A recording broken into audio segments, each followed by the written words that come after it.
నమస్తే అన్న అందరికీ నమస్కారం. కువైట్ దేశానికి 2026లో వస్తూ ఉన్న భారతీయులకు హెచ్చరికని చెప్పుకోవచ్చు. ముఖ్యంగా కొత్తగా వచ్చేవారు ఎవరైతే ఉన్నారో వాళ్ళు చాలా జాగ్రత్తగా ఉండాలి. ఎందుకంటే కానీ చాలామంది వీసాలు కొని లక్షలు ఖర్చు పెట్టి బయట పని చేసుకొని డబ్బు సంపాదించుకోవాలని చెప్పి ఆలోచిస్తూ ఉంటారు. కువైట్లో కొత్తగా రెసిడెన్సీ చట్టానికి అయితే సవరణలు చేసి కొత్త చట్టాన్ని అయితే తీసుకొని రావడం జరిగింది.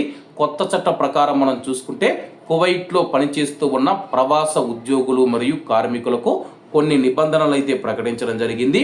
కువైట్లోని ఒక కంపెనీలో వీసా ఉండి మరో చోట పనిచేయడం చట్టరీత్యా నేరమని చెప్పేసి ఇలాంటి ఉల్లంఘనలకు పాల్పడితే ఆ యొక్క ప్రవాసుడిని ప్రవాసురాలిని కువైట్ దేశం నుంచి బహిష్కరిస్తామని చెప్పేసి దేశ బహిష్కరణ తప్పదని చెప్పేసి అధికారులు హెచ్చరిస్తూ ఉన్నారు. ప్రస్తుతం మీరు ఆర్టికల్ 18 సూన్ వీసా మీద కువైట్లోకి ఒక కంపెనీలోకి వస్తే కానీ ఆ యొక్క కంపెనీలోనే పని చేయాలన్నమాట. అలా కాకుండా వీసా కొని అకామా డబ్బులు ఇచ్చి కొట్టించుకొని మీరు వేరే కంపెనీలో కానీ లేకపోతే వేరే ప్రదేశంలో వేరే చోట పనిచేస్తూ ఉంటే కానీ తనిఖీలు నిర్వహిస్తూ ఉన్నప్పుడు మీరు పట్టుబడితే కానీ మీరు ఒక యజమాని కోసం వచ్చి మరొక యజమాని కోసం పనిచేయడం కువైట్ చట్టాల ప్రకారం నేరం. కాబట్టి కువైట్ దేశం నుంచి మిమ్మల్ని ఫింగర్లు వేసేసి శాశ్వతంగా బ్లాక్ లిస్ట్లో ఉంచేసి కువైట్ దేశం నుంచి బహిష్కరిస్తారు.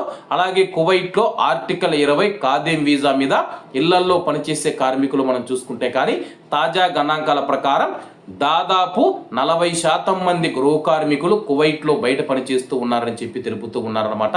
అలా బయట పనిచేసేవారు ఎవరైతే ఉన్నారో తనిఖీలలో పట్టుబడితే అకామా ఉన్నా సరే కానీ సూనకామా ఉన్నా సరే కానీ లేకపోతే ఖాదీం వీసా వారికి ఖాదీం అకామా ఉన్నా సరే కానీ అటువంటి వారిని ఏమాత్రం ఉపేక్షించకుండా వారి మీద ఎటువంటి దయ చూపకుండా కువైట్ దేశం నుంచి బహిష్కరిస్తామని చెప్పేసి అధికారులు హెచ్చరిస్తూ ఉన్నారు. మనం ఇళ్లల్లో పనిచేసే వీసా మీద వస్తే కానీ ఇంట్లోనే పని చేయాలి, ఆ యొక్క యజమాని దగ్గరే పని చేయాలి.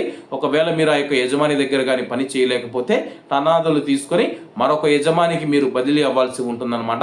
అలా బదిలీ కాకుండా ఒక యజమాని దగ్గర అకామా ఉండి మీరు ఇంకొక యజమాని ఇంకొక ఇంట్లో పనిచేస్తూ ఉంటే మీ పైన చట్టపరమైన చర్యలు తీసుకొని కువైట్ దేశం నుంచి బహిష్కరిస్తామని చెప్పేసి అధికారులు హెచ్చరిస్తూ ఉన్నారు. కాబట్టి బయట పనిచేసే మన భారతీయులు ఇటువంటి విషయాలలో చాలా జాగ్రత్తగా ఉండండి. రోజు రోజుకు పోలీస్ చెకింగ్లు పెరిగిపోతూ ఉన్నాయి. కాబట్టి పోలీస్ చెకింగ్లు జరుగుతూ ఉన్నప్పుడు జాగ్రత్తగా ఉండనున్న 100 దినార్లు ఇచ్చి మనం అకామా కుట్టించుకొని ఉంటాం. కాబట్టి కువైట్ అతనేమో డబ్బులు తీసుకొని సేఫ్ జోన్లో ఉంటాడనమాట.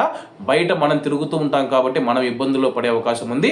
అందరూ జాగ్రత్తగా ఉండాలని కోరుకుంటూ అందరూ బాగుండాలి, అందులో మనం ఉండాలి. అందరికీ నమస్తే అన్న, జై హింద్.